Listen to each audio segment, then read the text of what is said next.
نحمده ونستعينه ونستغفره ونؤمن به ونتوكل عليه ونعوذ بالله من شرور أنفسنا ومن سيئات أعمالنا من يهدي الله فلا مضل له ومن يضلل فلا هادي له وأشهد أن لا إله إلا الله وأشهد أن محمدا عبده ورسوله يا أيها الذين آمنوا اتقوا الله حق تقاته ولا تموتن إلا وأنتم مسلمون يا أيها الناس اتقوا ربكم الذي خلقكم من نفس واحدة وخلق منها زوجها وبث منهما رجالا كثيرا ونساء واتقوا الله الذي تساءلون به والأرحام إن الله كان عليكم رقيبا يا أيها الذين آمنوا اتقوا الله وقولوا قولا سديدا يصلح لكم أعمالكم ويغفر لكم ذنوبكم ومن يطع الله ورسوله فقد فاز فوزا عظيما அளவற்ற அருளாளர் நிகரற்ற பேரன்புடையவனுமாகிய ஏகவல்லந்த இறைவனை போற்றியவனாக ஈருலக தலைவர் நபிகள் நாயகம் ஸல்லல்லாஹு அலைஹி வஸல்லம் அவர்கள் மீதும் அவர்களுடைய சொல் செயல் அங்கீகாரங்களை பின்பற்றி வாழ்ந்த சத்திய சஹாபாக்கள் சஹாபிய பெண்மணிகள் நல்லோர்கள் குறிப்பாக இங்கு அமர்ந்திருக்கக்கூடிய நம் அனைவர்களின் மீதும் அல்லாஹ்வினுடைய சாந்தியும் சமாதானமும் என்றென்றும் நின்று நிலவட்டுமாக என்று பிரார்த்தனை செய்தவனாக ஜுமாவினுடைய உரையை ஆரம்பம் செய்யும். எல்லாம் உள்ள அல்லாஹ்வின் நல்லடியார்களே, தொழுகை என்ற தலைப்பின் கீழ் ஒரு சில முக்கியமான செய்திகளை இன்ஷா அல்லாஹ் நாம் அறிந்து கொள்ள. பொதுவாக இது போன்ற தலைப்பை எடுக்கும் போதே உட்கார்ந்திருக்கக்கூடிய நமக்கு ஒரு செய்தி மண்டையில படாது உதிக்கும். நான் பல தடவை கேள்விப்பட்ட செய்திகள். இன்னைக்கு ஜும்மா அவர் வந்து எதைத்தான் கேட்க திரும்ப திரும்ப அதே செய்தியை தானே சொல்ல போறாங்க அப்படின்னு ஒரு சிந்தனை உள்ளத்துல இருந்தால் நபிகள் நாயகம் ஸல்லல்லாஹு அலைஹி வஸல்லம் பதிவு செய்கிறார்கள், ஒரு செய்தி திரும்ப திரும்ப உங்களுடைய உள்ளத்திலே ஆழமாக பதிய வைப்பதன் மூலமாக உங்களுடைய ஈமான் அதிகரிக்கும், செய்யக்கூடிய நல்ல அமல்களை இன்னும் அதிகமாக செய்யக்கூடிய ஒரு சிறந்த வாய்ப்பினை அல்லாஹ் ரப்பல் ஆலமீன் தருவான் என்ற சிந்தனையோடு அமர்ந்திருக்க வேண்டும். நபிகள் நாயகம் ஸல்லல்லாஹு அலைஹி வஸல்லம் தொழுகையினுடைய முக்கியத்துவத்தை பற்றி சொல்வார். அந்த செய்திகளை நாம் அறிந்து கொள்வதற்கு முன்னால் அல்லாஹ்வுடைய தூதர் ஸல்லல்லாஹு அலைஹி வஸல்லம் ஒரு நீண்ட நெடிய ஒரு செய்தியை பதிவு செய்கிறார். இமாம் முஸ்லிம் பதிவு செய்யக்கூடிய செய்தி, அல்லாஹ்வின் தூதர் ஒரு சபையிலே நபித்தோழர்களோடு அமர்ந்திருக்கிறார். அல்லாஹ்வின் தூதர் அவர்கள் ஒரு உரையை நிகழ்த்துகிறார்கள். அந்த உரையினுடைய நடுவுல அல்லாஹ்வின் தூதர் திருமறை குர்ஆனுடைய ஒரு வசனத்தை ஓதுகிறார். அல்லதீன அஹ்ஸனுல் ஹுஸ்னா, யார் இந்த உலகத்திலே அல்லாஹ்வுக்கு கட்டுப்பட்டு அல்லாஹ்வுடைய தூதருக்கு கட்டுப்பட்டு நல்ல அமல்களை செய்வார்களோ அதன் மூலமாக அல்லாஹ் ரப்பல் ஆலமீன் நமக்கு சொர்க்கத்தை தருவான். அல்லாஹ்வின் தூதர் இதோட நிறுத்தி இருந்தா பரவாயில்ல. இந்த வார்த்தையை முடிஞ்சதுமே அல்லாஹ்வின் தூதர் இன்னொரு வார்த்தையை அதிகமாக பயன்படுத்துகிறார்கள், ஒரு ஜியாதா. அப்படின்னா என்ன? இந்த உலகத்திலே அல்லாஹ்வுக்கும் தூதருக்கும் கட்டுப்பட்டால் அல்லாஹ் ரப்பல் ஆலமீன் மறுமையிலே சொர்க்கத்தை தருவான், எல்லாருக்கும் தெரியும். அது என்ன ஒரு ஜியாதா? உரை முடிந்த உடனே நபித்தோழர்களுக்கு மத்தியில ஒரு சலசலப்பு ஏற்படும். அது என்ன? அதிகமாக, இன்னும் அதிகமாக ஜியாதா என்ற வார்த்தையை ஏன் தூதர் பயன்படுத்த வேண்டும்? அப்படின்னா சொர்க்கத்துக்கு மேலாக ஏதோ இருக்கோ. முடிந்த உடனே அல்லாஹ்வின் தூதரிடத்திலே செல்கிறார்கள். அல்லாஹ்வின் தூதரே, சொர்க்கத்தை விட அதிகமாக அல்லாஹ் தருவான்னு சொன்னீங்களா இல்லையா? அந்த அதிகம்னா என்ன? நபித்தோழர்கள் கேள்வி கேட்க ஆரம்பிச்சிட்டாங்க. அதிகம்னா என்ன? நபிகள் நாயகம் ஸல்லல்லாஹு அலைஹி வஸல்லம் அழகான ஒரு விளக்கத்தை சொல்கிறார்கள். வஸியாதா, அதிகமான என்ன அர்த்தம்? இமாம் முஸ்லிம் அழகாக இந்த செய்தியை பதிவு செய்கிறார். நபிகள் நாயகம் ஸல்லல்லாஹு அலைஹி வஸல்லம் சொல்கிறார்கள், நாளை மறுமையிலே அல்லாஹ் ரப்பல் ஆலமீன் மகஷருடைய மைதானத்துல எல்லா நபிமார் எல்லா மக்களையும் அல்லாஹ் ரப்பல் ஆலமீன் ஒன்று கூட்டுவார். மைக்கு ரொம்ப பிடிக்குது, பேச முடியல, வாய் வளருது. அல்லாஹ் ரப்பல் ஆலமீன் எல்லா மனிதர்களையும் அல்லாஹ் ரப்பல் ஆலமீன் ஒன்று கூட்டுவார்.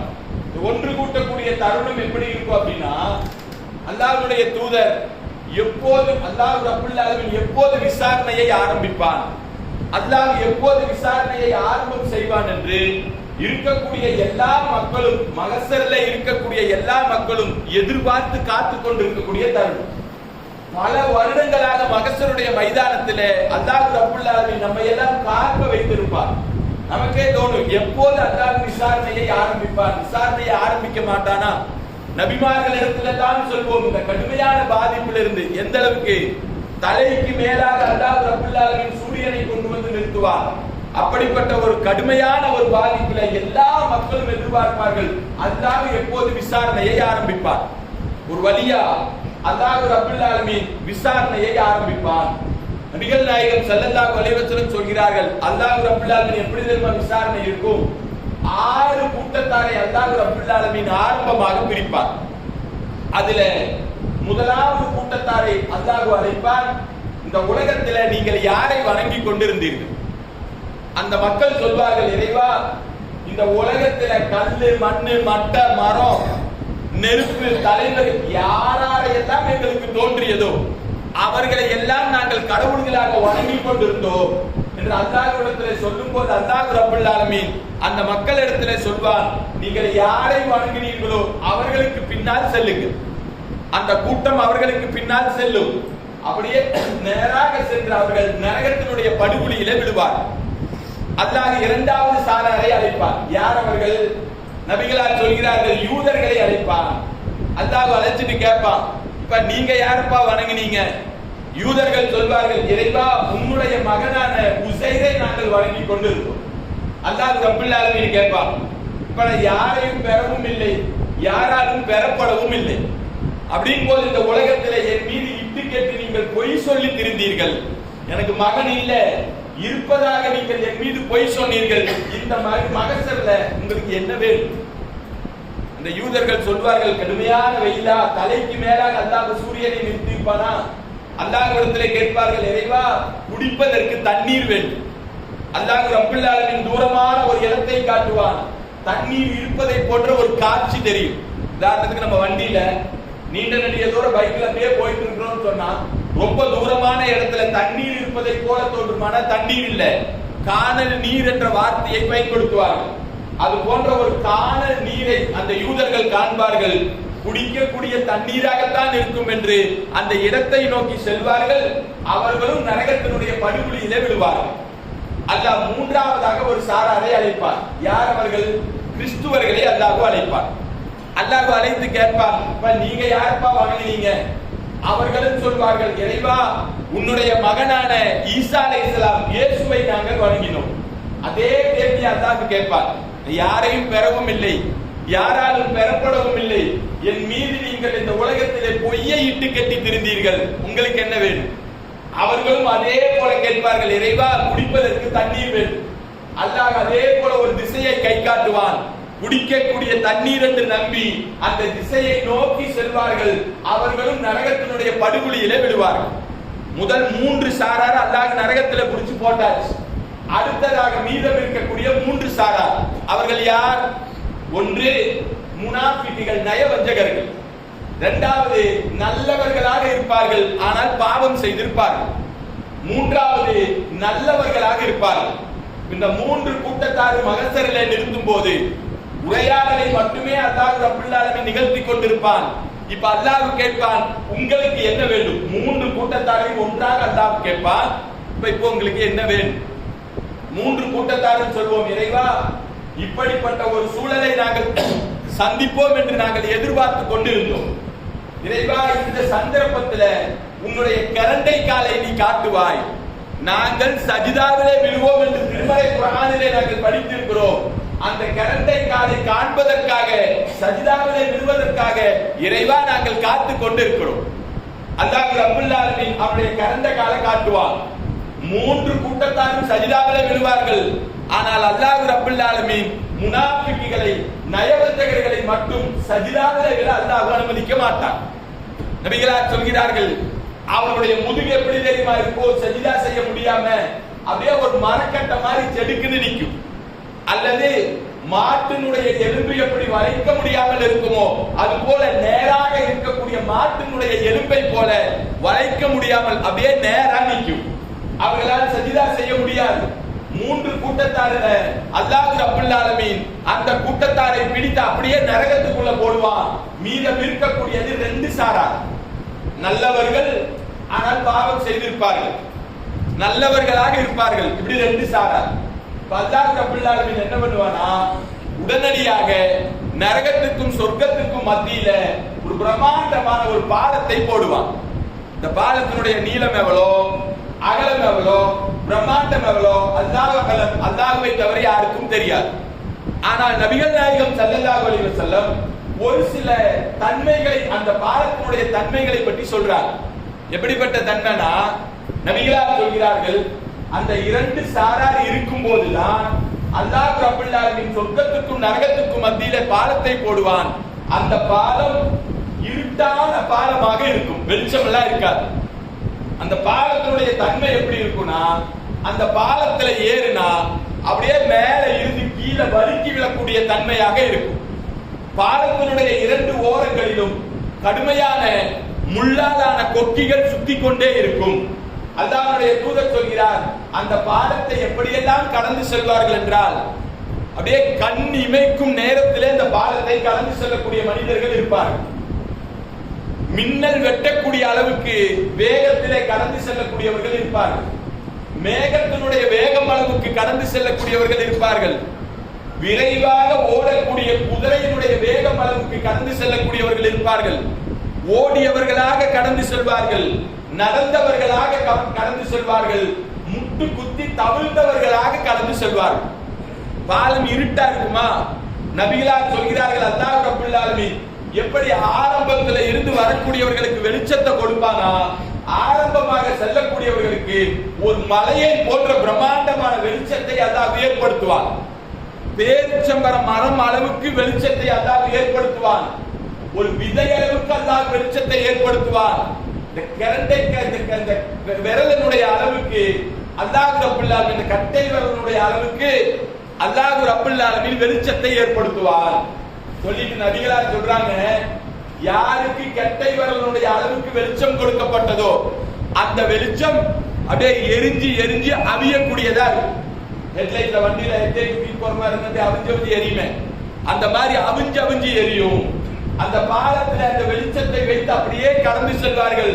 அந்த வெளிச்சம் அணையும் போது அங்கே நிற்பாங்க.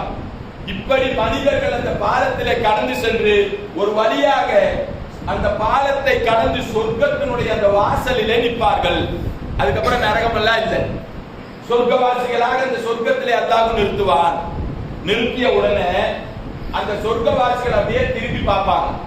பார்த்துட்டு அல்லாஹ்விடத்திலே கேட்பார்கள், இறைவா, இந்த பாலத்தை நாங்க கடக்கும் போது ஒரு பெருங்கொண்ட கூட்டம் கடந்தோம். இந்த பாலத்தை கடந்து அந்த பக்கம் நிக்கிறோம், நிறைய நபர்களை காணமே, எங்க? அல்லாஹ் ரப்பல் ஆலமீன் பதில் சொல்வான், இந்த பாலத்தில் அவங்க அப்படியே கடந்து வந்தாங்க. வரும்போது பாலத்தில் இருக்கக்கூடிய அந்த கொக்கிகள் அவர்களை பிடித்து நரகத்துக்குள்ளாக போட்டது. அல்லாஹ்விடத்திலே சொர்க்கவாசிகள் கேட்பார்கள், இறைவா, அவர்கள் எங்களுடைய சகோதரர்கள் நரகத்துக்குள்ள கிடக்கிறாங்க, அவர்களை வெளியே எடுப்பதற்குண்டான பரிந்துரை செய்யக்கூடிய பாக்கியத்தை தா இறைவா. அல்லாஹ் சொர்க்கவாசிகள் எதை கேட்டாலும் கொடுப்பானே, சொர்க்கவாசிகளுக்கு அல்லாஹ் அனுமதி கொடுப்பான். நீங்க நரகத்துக்குள்ள போங்க, அந்த நரகத்தில் விழுந்த உங்களுடைய சகோதரனை அழைத்து கொண்டு வாருங்கள்.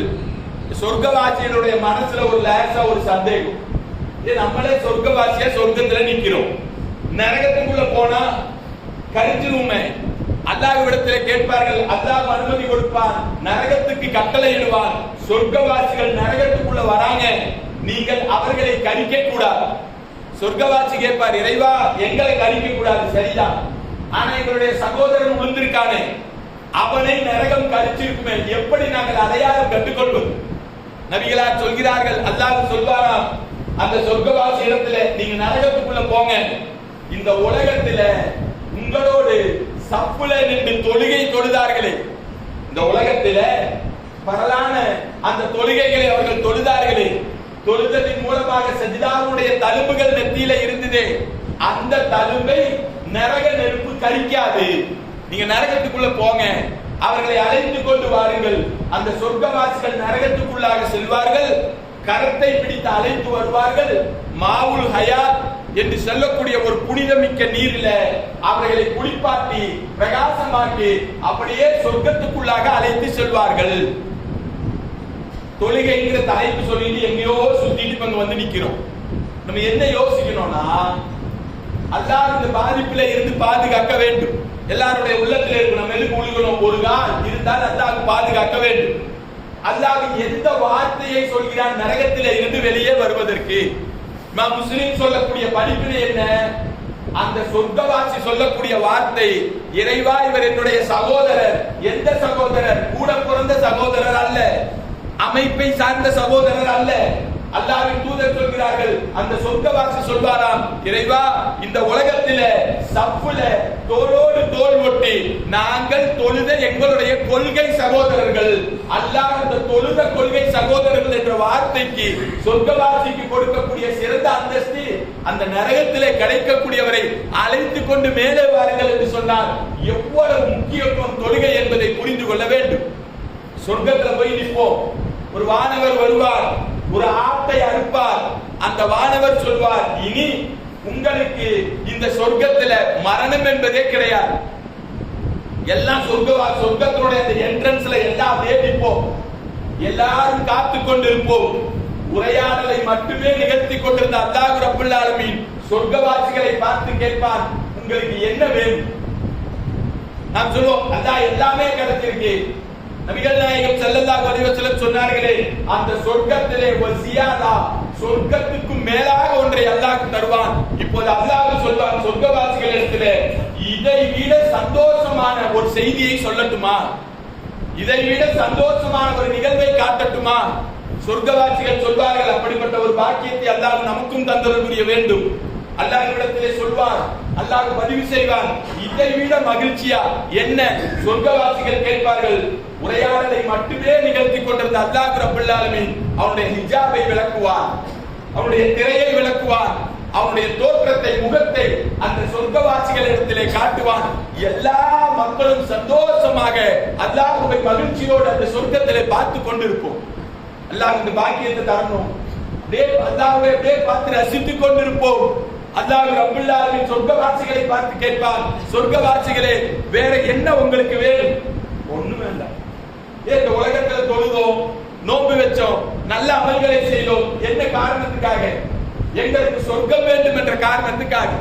ஆனால் சொர்க்கவாசிகள் சொல்லக்கூடிய வார்த்தை, இறைவா சொர்க்கம் எல்லாம் வேண்டாம், உன்னை பார்த்து கொண்டிருக்கக்கூடிய மகிழ்ச்சி மட்டுமே இருந்தால் போதும், சொர்க்கமே வேண்டாம்.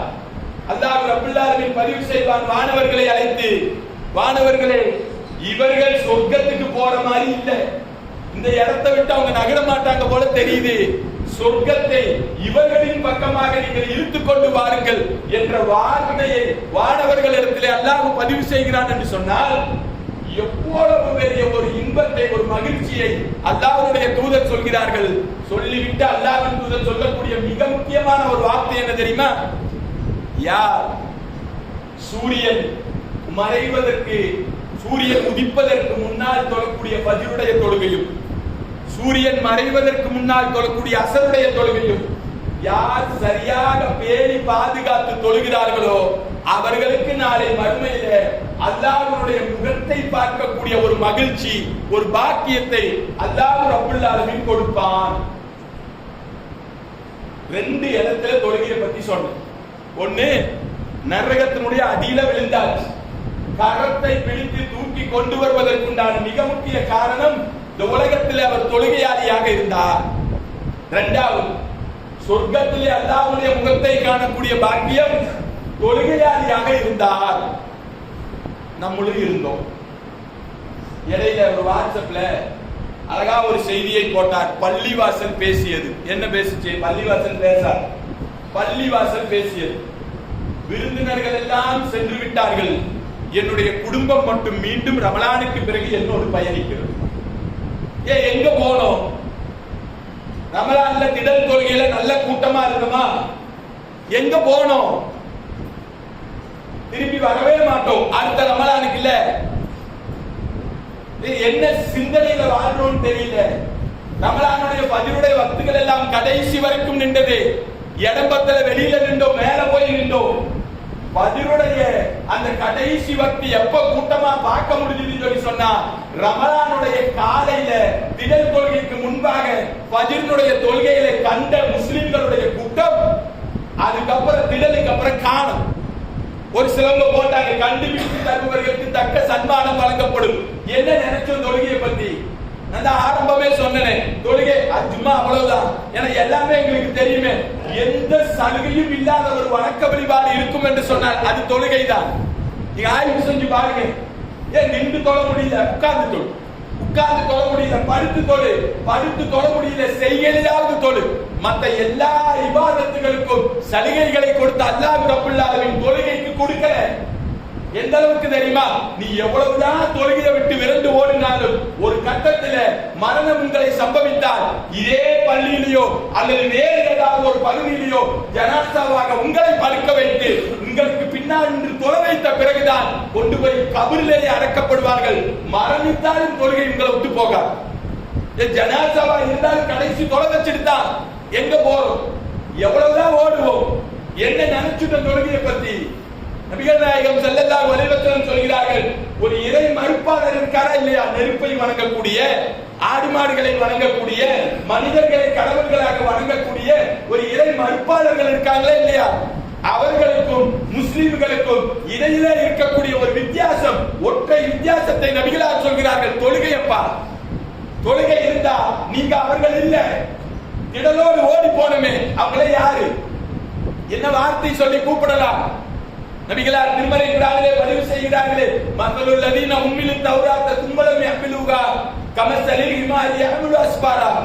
இந்த வேதம் கொடுக்கப்பட்டவர்கள் யார் தெரியுமா? எல்லாம் உங்களுக்கு தெரியும். தெரியாதனால என்ன? தொழுதா என்னென்ன நன்மை, என்னென்ன சலுகை, மறுமையில என்ன வெற்றி, உலகத்துல எல்லாம் தெரியும் தான். வேதக்கார மக்கள். ஆனா அவங்க எப்படி இருந்தாங்கன்னா ஏடுகளை சுமக்கக்கூடிய கழுதைகளாக இருந்தாங்க. எல்லாம் தெரியும், எல்லாம் படிச்சிருக்கா. ஆனா கழுதை எதை தூக்கி முதுகலை வச்சாலும் அப்படியே சுமந்துட்டு போயிட்டு வருமா இல்லையா? அது கித்தாபான்னு தெரியாது, தங்கமானு தெரியாது, உப்பான்னு தெரியாது, முதுகலை தூக்கி வச்சா போகும். அப்படிப்பட்ட மனிதர்கள் கழுதைக்கு சமமானவர்கள். தௌராத் வேதம் கொடுக்கப்பட்ட மக்களை பார்த்து அல்லாஹ் ரப்பல் ஆலமீன் சாடினார். என்ன காரணம்? வணக்க வழிபாடுகளிலே ஈடுபடல. தொழுகையை பற்றி எல்லா நிகழ்வுகளும் தெரிந்திருந்தும் கூட இப்படித்தான் வாழ்வோடு சொல்லி வாழ்ந்தா திடலோடு போயிடுவோம் சொல்லி சொன்னா நாம் யார் என்பதை நாமே கற்பனை செய்ய வேண்டும். அனஸ் ரலியல்லாஹு அன்ஹு அவர்கள் கடைசியாக ஒரு செய்தியை சொல்றார். அனஸ் ரலியல்லாஹு அன்ஹு அவர் வயசான காலகட்டம், ரொம்ப வயசாயிடுச்சு. திடீர்னு சிரிச்சுக்கிட்டே இருக்கிற ஒரு புத்தகத்தை பார்ப்பார், அழ ஆரம்பித்து விடுவார். நல்ல பேசுவார், நல்ல சிரிப்பார். ஒரு டைரி, ஒரு புத்தகம், அதை பார்ப்பார், அழ ஆரம்பிச்சிருவார். மக்களுக்கு, பேர மக்களுக்கு எல்லாம் ஒரே சங்கடம். ஏன்? நல்லாதான் இருக்கிறார், நல்லாதான் பேசுறார், சிரிக்கிறார், திடீர்னு தேம்பி தேம்பி அழுகிறார். காரணம் கேட்டாலும் சொல்ல மாட்டேங்கிறார். ஒரு கட்டத்தில் அனஸ் ரலியல்லாஹு அன்ஹு அவர்கள் மூத்தா போறாங்க.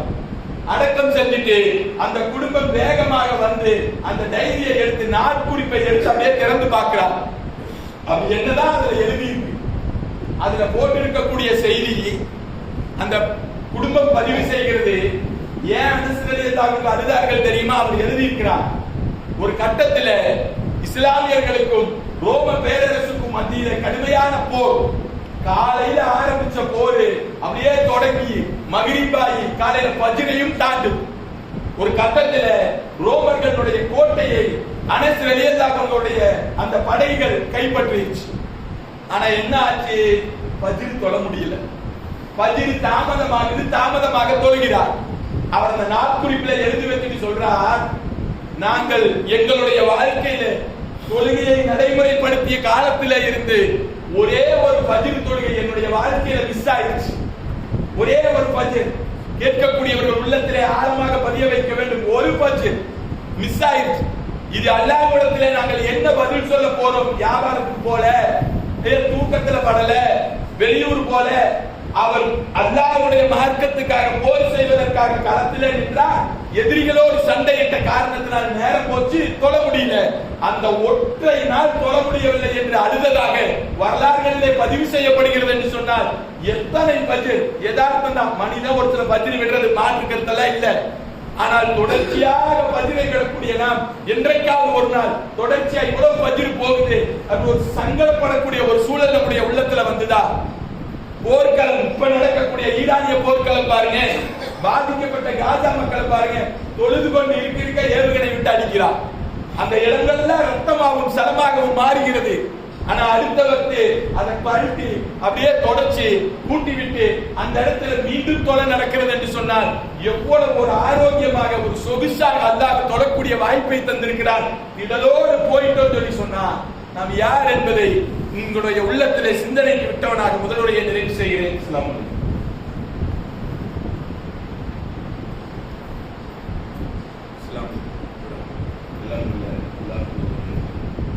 இரண்டு மிக முக்கியமான இந்த வாரத்தினுடைய ஜுமா வசூல் ஒரு ஸ்பெஷல் செய்திக்காக இருக்கிறது. அந்த சிறுமிக்கு அடிக்கடி பிட்ஸ் வந்தாங்கன்னா அது ரொம்ப ஒரு பாதிப்பான ஒரு சூழல். அந்த நோயை குணப்படுத்துறதுக்காக முழுவதுமாக குணப்படுத்த முடியுமாங்கிறது இல்லை, அந்த பிட்ஸ் கொஞ்சம் அப்படியே தடுத்து நிறுத்துவதற்காக ஆரோக்கியமாகுவதற்காகவும் இந்த வாரத்தினுடைய ஜுமா வசூல் எடுக்கப்படுகிறது. கிட்டத்தட்ட 2,90,000 ரூபாய் மருத்துவர்களுக்கு இருக்காங்க. கிட்டத்தட்ட 2 லட்சம் ரூபாய் வரை செலவாகும். அந்த சிறுமிக்காக பிரார்த்தனை செய்வதோடு மாத்திரமல்லாமல் உங்களுடைய பொருளாதாரத்தை அதிகமாக கொடுத்து உதவுமாறு கேட்டுக்கொள்கிறோம். அதே போல கடுமையான வெயிலுடைய தாக்கத்தினால் இந்த மணல், அம்மை போன்ற நோய்கள் அதிகமாக இப்போ பரவிட்டு வருது. அதனால நம்முடைய உடம்புக்கு தேவையான குளிர்ச்சியான அந்த பொருட்களை எடுத்துக்கொள்வதோடு குழந்தைகளையும் நல்லா குளிக்க வச்சு சுத்தமாக குழந்தைகளை வைக்க வேண்டும் என்று மருத்துவர்கள் கூறுகிறார்கள். அதன் அடிப்படையில் இந்த வெயிலிலிருந்து தற்பாதுகாத்துக் கொள்ள நம்முடைய உடலை பாதுகாப்பாக வைத்துக் கொள்ள வேண்டும் என்ற ஒரு செய்தியோடு ஜும்மாவுடைய நிறைவு செய்கிறேன்.